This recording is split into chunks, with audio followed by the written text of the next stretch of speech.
اور اللہ کے رسول نے یہاں تک کہہ دیا، اب کس کو مجال ہے کہ جس پہ رب راضی ہو اور وہ ناراض ہو، جس کو اللہ عادل کہے اور وہ اس کو فاسق کہے، جس کو اللہ متقی کہے اور کس کو مجال ہے وہ اس کو کافر کہے۔ خبردار،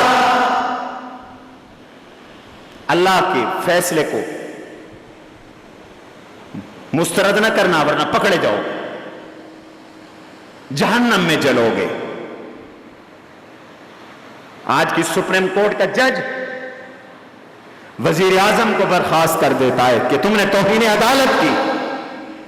آپ کا یوسف رضا گیلانی ملتان کے ہیں، کیوں انہیں برخاست کیا گیا کہ آپ نے توہین عدالت کی؟ تو توہین عدالت جج کی ہو تو قابل قبول نہیں ہے، اللہ کی کتاب کی توہین ہو، اللہ کے نبی کے فیصلے کی توہین ہو، اللہ کی توہین ہو اور صحابہ کو بک بک کر کے رسول اللہ کی توہین ہو، تو کیسے قبول کیا جا سکتا ہے؟ کیسے قبول کیا جا سکتا ہے؟ اللہ کہیں عادل، اللہ کہیں متقی، اللہ کہیں سچے، اللہ کہیں کامیاب، اللہ کہیں کامران، اللہ کہیں عزت والے، اللہ کہیں باہم محبتوں والے، اللہ کہیں اخلاص والے، اللہ کہیں نبی کی وفا والے، اللہ کہیں نبی کے یار، اللہ کہیں نبی کے حقدار، اللہ کہیں نبی کے مددگار، اللہ کے نبی کہے زبان روکو، اللہ کے نبی کہے اکرام کرو، اللہ کے نبی کہیں ان سے ان کی محبت میری محبت، ان کا بغض میرا بغض۔ اور آج کوئی کہے کافر تھے، کوئی کہے غاصب تھے، کوئی کہے نعوذ باللہ ایسے تھے ویسے تھے، تو یہ دراصل اللہ کی توہین ہے، اللہ کے رسول کی توہین ہے۔ ایمان بناؤ، الصحابۃ کلہم عدول، سارے صحابہ سچے تھے، کہو سارے صحابہ سچے تھے، سارے اہل بیت سچے تھے۔ الصحابۃ کلہم عدول، جو سنی ہے مسلمان ہے اس کا اس پہ ایمان ہے۔ الصحابۃ کلہم عدول، صحابی سے نیچے نیچے بحث ہو سکتی ہے، تم میرے کردار پر بحث کر سکتے ہو، میرے استاد پر بحث کر سکتے ہو، میرے استاد کے استاد پر بھی جرح کر سکتے ہو، امام بخاری پہ بھی جرح کر سکتے ہو، اس کے استاد پہ بھی جرح کر سکتے ہو، اس کے استاد پہ بھی جرح کر سکتے ہو، تم تابعی پہ بھی جرح کر سکتے ہو۔ خبردار، جب صحابی کی باری آئے گی تو صحابی پہ جرح نہیں کر سکتے۔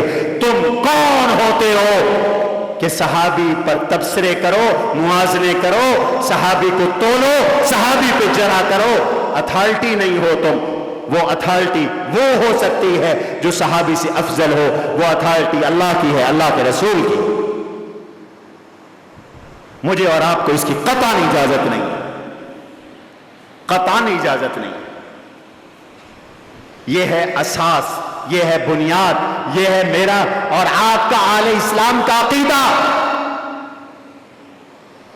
آپ کہیں گے جی تاریخ یہ کہتی ہے، تاریخ وہ کہتی ہے، تاریخ کے بارے میں بھی سن لو بات۔ آج میں نے ایسی پکی پکی باتیں آپ کو یاد کروانی ہے کہ آج کے بعد آپ گمراہ نہ ہو سکیں۔ حدیث ہوتی ہے حضور کی، قرآن ہے اللہ کا۔ قرآن کس کا کلام ہے؟ سارے بولو۔ اور حدیث کس کا کلام ہے؟ رسول اللہ کا۔ اور تاریخ کس کا کلام ہے؟ نہ اللہ کا نہ اللہ کے رسول کا۔ تاریخ کس کا کلام ہے؟ تاریخ کلام ہے کسی بھی صحافی کا، تاریخ کلام ہے کسی بھی راوی کا، تاریخ کلام ہے کسی بھی شخص کا۔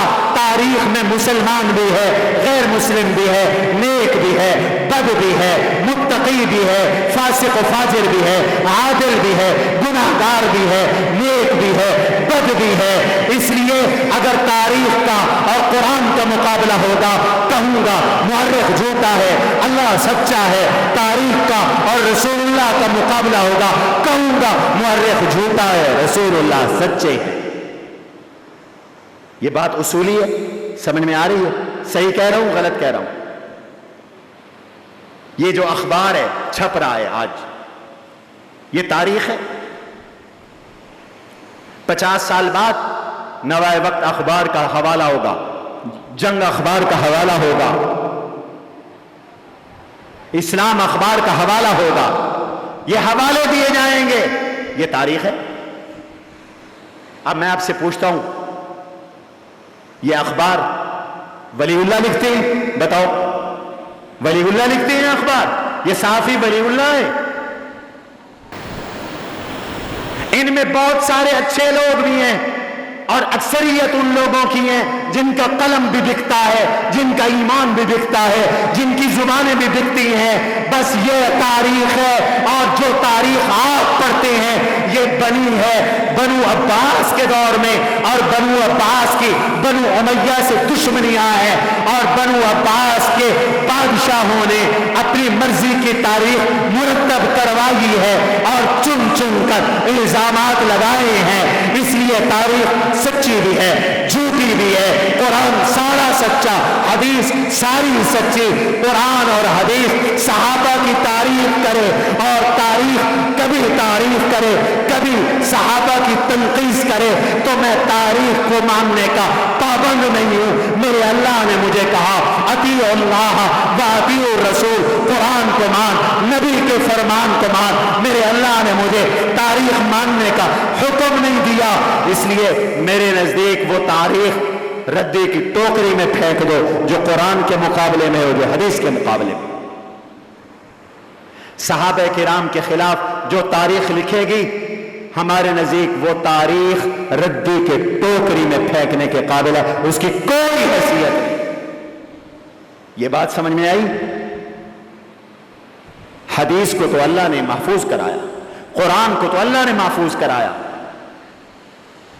تاریخ محفوظ نہیں ہوئی، حدیث کے راویوں پہ کام ہوا. حدیث میں ایک ایک راوی پر بحث ہوتی ہے، اسماء الرجال کا فن ہے. تاریخ کے راویوں پہ کوئی بحث نہیں کرتا، ان کے لیے کوئی فن ایجاد نہیں ہوا. جو چاہتا ہے اٹھ کر لکھ دیتا ہے، جو چاہتا ہے اٹھ کے کہہ دیتا ہے، جو چاہتا ہے اٹھ کر حمایت کر دیتا ہے، جو چاہتا ہے اٹھ کر مخالفت کر دیتا ہے. یہ کل کی بات ہے. یہ جب یہ حکومت نہیں آئی تھی تو یہ صحافی نہیں کہہ رہے تھے کہ فلاں کو وزیر اعظم بنا دو، دوسرے دن ملک عرش پہ پہنچ جائے گا، قرضے اتر جائیں گے، ڈالروں کی بھرمار ہوگی. یہ کہتے تھے کہ نہیں کہتے تھے؟ یہی تاریخ ہے. آج وہی کہہ رہی ہیں نہیں یہ غلط ہے. تو تاریخ کا سہارا لے کر صحابہ کو بک بک کرتے ہو، اپنے ایمان کی فکر کرو. میرے اللہ نے ایک آیت میں نہیں فرمایا، حضور نے ایک حدیث میں نہیں فرمایا کہ تاریخ کو مانو. فرمایا قرآن کو مانو، نبی کے فرمان کو مانو، اللہ کی کتاب کو مانو، نبی کی سنت کو مانو. میرے نبی نے فرمایا میرے صحابہ کا اکرام کرو، میرے اللہ نے فرمایا میرے صحابہ کا اکرام کرو، احترام کرو. لہذا تاریخ کا سہارا لے کر کوئی کسی صحابی کے خلاف بک بک نہ کرے. آپ کہیں گے کہ صحابہ میں اختلافات بھی ہوئے، جھگڑے بھی ہوئے. یہ آخری 5 منٹ ہے، ذرا توجہ سے سن لو. صحابہ میں اختلافات بھی ہوئے، جھگڑے بھی ہوئے. یہ تو حدیثوں میں بھی آتا ہے، بالکل ہوئے. بلا شبہ حضرت عثمان رضی اللہ عنہ کی شہادت تک پوری امت متحد رہی، کوئی اختلاف نہیں تھا. حضرت عثمان کی شہادت تک مسلمانوں کا کلمہ ایک تھا، کوئی اختلاف نہیں تھا. ایک امیر المؤمنین، ایک امام، ایک مسجد، ایک حکم. نبی کی خلافت راشدہ کا زمانہ آگے بھی ہوا، حضرت علی کے زمانے میں بھی، لیکن خلافت راشدہ کا آغاز ابو بکر صدیق کے زمانے سے ہوا، اور حضرت عمر کے زمانے میں خلافت پروان چڑھ گئی، حضرت عثمان کے زمانے میں کمال ہو گیا، حضرت علی کے زمانے میں اختتام ہو گیا. مسلمانوں کا کلمہ ایک تھا. حضرت عثمان شہید کر دیے گئے. اور یہ شہید کرنے والے کون تھے؟ ایک یہودی شخص عبداللہ بن سبا. جو مسلمانوں سے لڑ تو نہیں سکتے تھے یہودی، اب انہوں نے اسلام کے خلاف منافقت کا لبادہ اوڑھا، اپنے آپ کو مسلمان کہا اور مختلف علاقوں میں جا کر صحابہ اور حضرت عثمان پر الزام تراشیاں شروع کر دی، عثمان ایسا، عثمان ایسا، عثمان ایسا، عثمان ایسا۔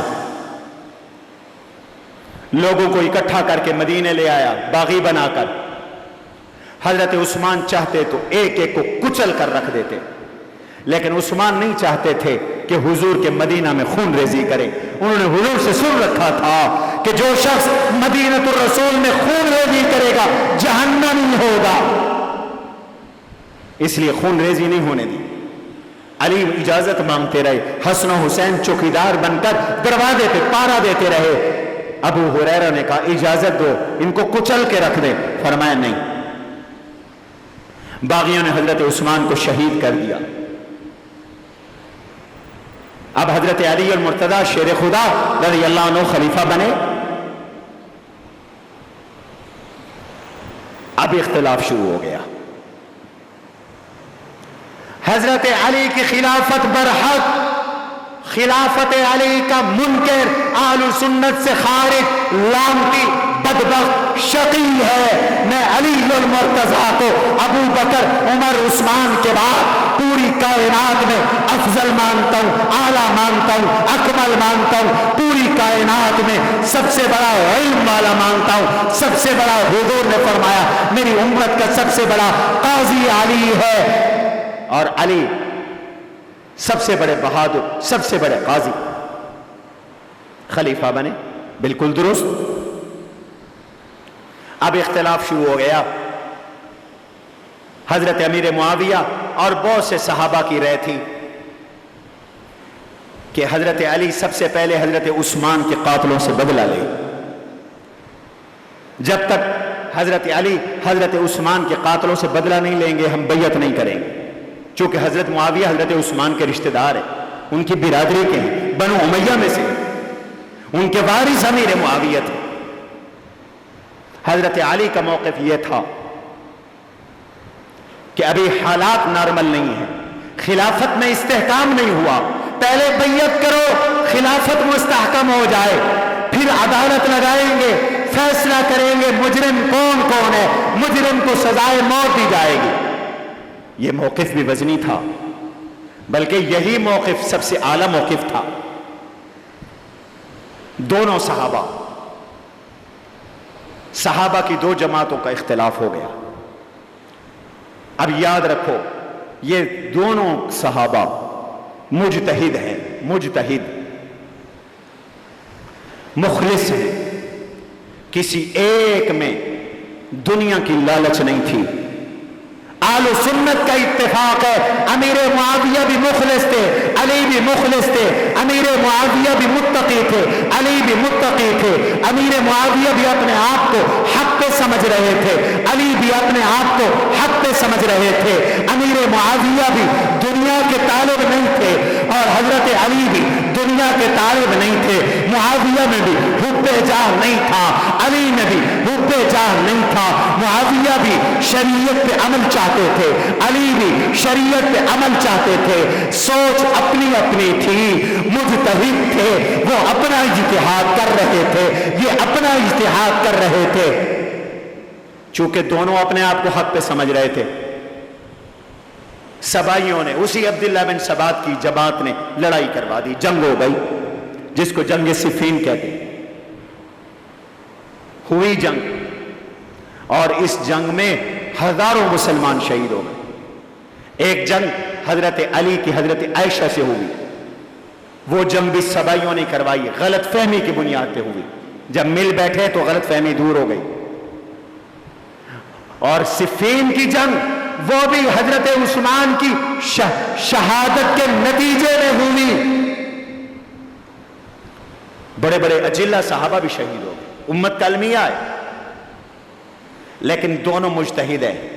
اور حضور علیہ السلام نے فرمایا مجتہد جب اجتہاد کرتا ہے اور اس کا اجتہاد اللہ کی مرضی کے مطابق ہو تو اس کو 2 اجر ملتے ہیں، اور اگر اللہ کی مرضی کے خلاف ہو تو اس کو، سارے بولو، 1 اجر ملتا ہے۔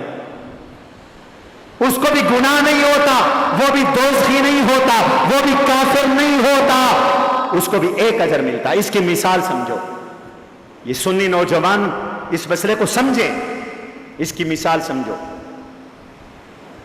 ہمارے 4 امام ہیں اہل سنت کے، امام ابو حنیفہ، امام مالک، شافعی، احمد بن حنبل رحمہم اللہ۔ ایک امام نے کہا وضو کے لیے نیت فرض ہے، ایک امام نے کہا نہیں نیت سنت ہے، ایک امام نے کہا جسم سے خون نکل آیا تو یہ خون پاک ہے، امام شافعی یہی کہتے ہیں، احمد بن حنبل یہی کہتے ہیں، امام بخاری یہی کہتے ہیں یہ پاک ہے، کپڑے ناپاک نہیں ہوں گے۔ نہیں، معذرت، نکلنے سے وضو نہیں ٹوٹے گا، ناپاک سارے کہتے ہیں۔ اگر جسم سے خون نکل آیا، قے آ گئی، نکسیر پھوٹ پڑی، وضو نہیں ٹوٹتا، امام شافعی بھی یہی کہتے ہیں، احمد بن حنبل بھی یہی کہتے ہیں، امام بخاری بھی یہی کہتے ہیں۔ اور ہمارے امام ابو حنیفہ رحمہ اللہ نے فرمایا خون نکل آیا، وضو ٹوٹ گیا، کسی نے اس حالت میں نماز پڑھی تو نماز بولو نہیں ہوئی۔ اب ان دو میں ایک مثال دے رہا ہوں، ان دو میں سے کس کا اجتہاد اللہ کی مرضی کے مطابق ہے یہ اللہ جانتا ہے۔ اب روز محشر جس کا اجتہاد اللہ کی مرضی کے مطابق ہوگا اللہ اس کو 2 اجر عطا فرمائیں گے، اور جس کا اجتہاد اللہ کی مرضی کے خلاف ہوگا اس کو بھی عذاب نہیں ہوگا، اس کو بھی 1 اجر ملے گا۔ اب یہ اختلاف ایک ایک مسئلے میں پورے دین میں ہمارے ان 4 اماموں میں ہے۔ آپ حج پہ جاتے ہیں، کوئی ہاتھ یہاں باندھتا ہے، کوئی ہاتھ یہاں باندھتا ہے، کوئی ہاتھ یہاں باندھتا ہے، دیکھتے ہو کہ نہیں دیکھتے؟ لیکن سارے ٹھیک کرتے ہیں اپنے اپنے مجتہد کے پیچھے۔ اگر لوگ چل رہے ہوں تو ٹھیک ہے، تقلید کر رہے ہوں تو ٹھیک ہے۔ اب اس اختلاف کے باوجود سب کا یہ عقیدہ ہے کہ اجتہاد ایک کا اللہ کی مرضی کے مطابق ہوگا اور اس کو 2 اجر ملیں گے، اور جس کا اجتہاد اللہ کی مرضی کے مطابق نہیں ہوگا وہ گناہگار نہیں ہوگا، اس کو 1 اجر ملے گا۔ اس لیے پوری امت کہتی ہے کہ امام ابو حنیفہ بھی جنتی، امام مالک بھی جنتی، شافعی بھی جنتی، احمد بن حنبل بھی جنتی، باوجود کہ ہمارا ان سے مسائل میں اختلاف ہے، ہم حنفی ہیں لیکن ان کا بھی احترام ہے، وہ بھی جنتی ہیں، وہ اہل اللہ ہے، وہ بزرگ ہیں، وہ صاحب تقویٰ ہے۔ اختلاف کے باوجود کسی ایک پر زبان درازی کی اجازت بولو نہیں ہے۔ ہم کسی حنفی کو اجازت نہیں دیتے کہ وہ امام شافعی کو بک بک کرے۔ کوئی حنفی ایسا کرے گا گدی سے زبان کھینچ لیں گے۔ تو کون ہوتا ہے امام شافعی کو بک بک کرنے والا؟ تو کون ہوتا ہے امام مالک کو بک بک کرنے والا؟ حالانکہ ہم ان کی تقلید نہیں کرتے، عزت کرنی ہے۔ بالکل اسی طرح اہل سنت یہ کہتے ہیں دونوں مخلص، علی بھی مخلص، معاویہ بھی مخلص، دونوں کے دونوں دنیا کی محبت سے دور، اختلاف ہوا، اجتہادی اختلاف تھا، دونوں مجتہد تھے، لیکن حضرت علی کا اجتہاد اللہ کی مرضی کے مطابق تھا، ان کو 2 اجر ملیں گے۔ امیر معاویہ سے لغزش ہوئی، ان کو 1 اجر ملے گا۔ یہ اہل سنت کا موقف۔ برا بھلا نہ علی کو کہو نہ معاویہ کو کہو، حضور نے یہی تلقین کی، نہ علی کو برا بھلا کہو نہ معاویہ کو برا بھلا کہو۔ علی کو 2 اجر، معاویہ کو 1 اجر، علی بھی جنتی، معاویہ بھی جنتی۔ اس پر ایک حوالہ دے کے بات ختم کرتا ہوں۔ تاریخ ابن عساکر اٹھا کے دیکھو، حضرت سیدنا علی المرتضیٰ شیر خدا رضی اللہ تعالی عنہ سے عین میدان جنگ میں سوال کرنے والے نے سوال کیا۔ نماز پڑھی حضرت علی نے اور حضرت امیر معاویہ کے فوجیوں نے اپنی جماعت کرائی، حضرت علی نے اپنی جماعت کرائی۔ نماز ہو گئی تو آپ کے ایک ساتھی نے سوال کیا کہ حضرت یہ جو مقتول پڑے ہیں امیر معاویہ کے فوج کے جو مقتول پڑے ہیں یہ جنتی ہیں یا جہنمی ہیں؟ حضرت علی المرتضیٰ رضی اللہ تعالی عنہ نے فرمایا کلانا فی الجنہ، ان کے مقتول بھی جنتی ہیں، ہمارے مقتول بھی جنتی۔ شرط ہے کہ یبتغون بہ وجہ اللہ، اگر یہ اللہ کی رضا کے لیے لڑے ہیں تو میرے سپاہی جو اللہ کی رضا کے لیے لڑے وہ بھی جنتی، معاویہ کے سپاہی جو اللہ کی رضا کے لیے لڑے وہ بھی جنتی۔ اور ایک اور بات فرمایا یہ جو معاویہ کے فوج ہے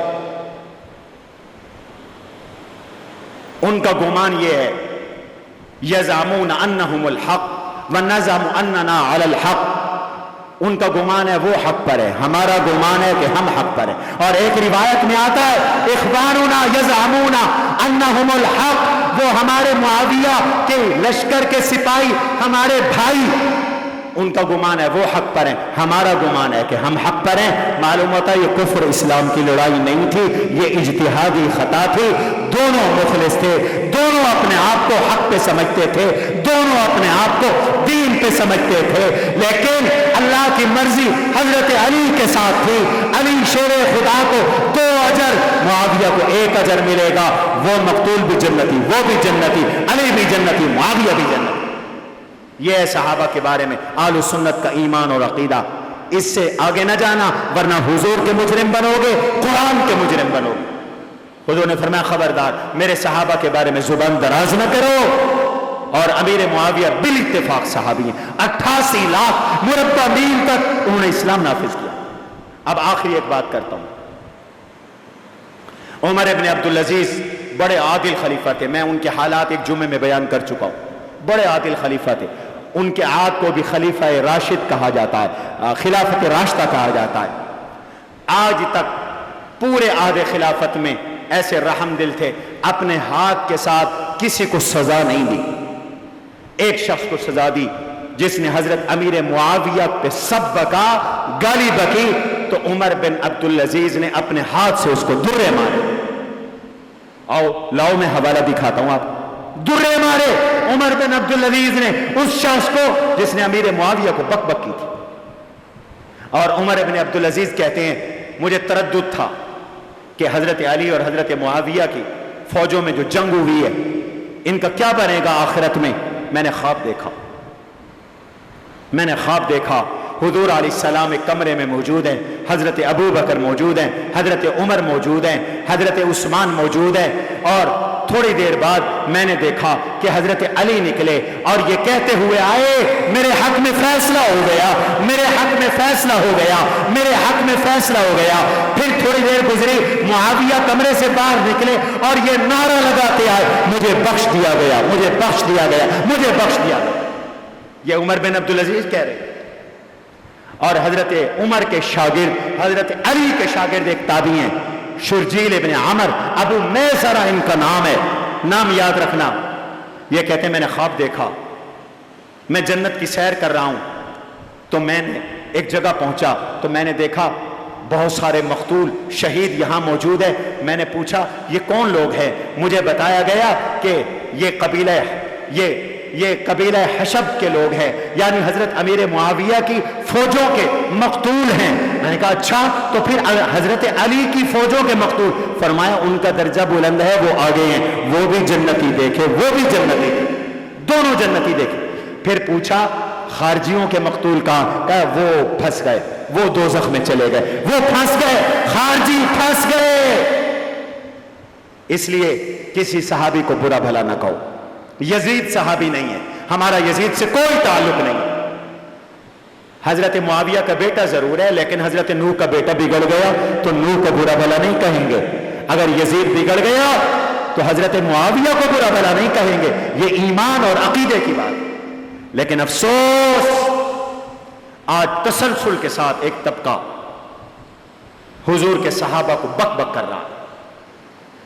حضرت ابو بکر کو کافر کہا ایک بدبخت نے، اور ان کا اپنا مسلک کا مجتہد کہتا ہے ہم نے پابندی لگائی تھی، حکومت نے پابندی ہٹائی اور اسلام آباد میں اس کی تقریر کروائی۔ اس ذاکر نے حضرت ابو بکر کو محرم میں کافر کہا، پھر اس کو چھپا کر لندن بھیج دیا۔ حکومت اپنی سرپرستی میں ابو بکر کو کافر کہہ رہی۔ ایک طبقہ استعمال ہو رہا ہے، فرقہ واریت پھیلا رہا ہے۔ آپ کے شیر آباد میں ایک بدبخت نے حضرت امیر معاویہ پہ لعنت کی، جیل میں پڑا ہوا۔ لاہور میں حضرت عائشہ کو بک بک کی گئی،